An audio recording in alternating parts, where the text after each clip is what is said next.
बातमी धुळ्यातून माजी सैनिक चंदू चव्हाण यांना पालिका कर्मचाऱ्यांनी मारहाण केली आहे। मारहाणीचा व्हिडिओ चंदू चव्हाण यांनी व्हायरल केला।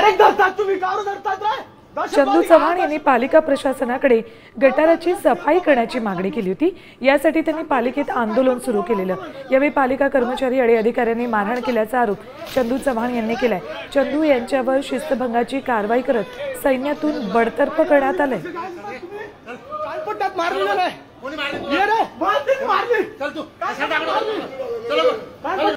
लात मारली। अरे ये दुःख सैनिकाचं समजलं। ही मोबाईल हिसकावणं, मारणं, छातीवर लात मारणं, हे धक्का मारणं, हे लोकशाही आहे। कुठे गेले लोकशाहीवाले जे स्वतःला ढोल वाजवतात? कुठे गेले लोकशाहीवाले?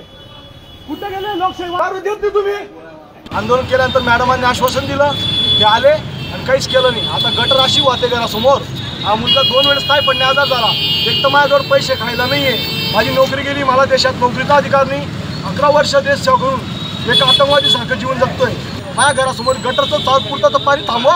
हा मुलगा आजारी पडतोय, गटरमध्ये 2 वेळेस पडला, माझ्याजवळ जागाच नाही, गटर लोट चालत होतो, तुम्हाला फोटो दाखवेल।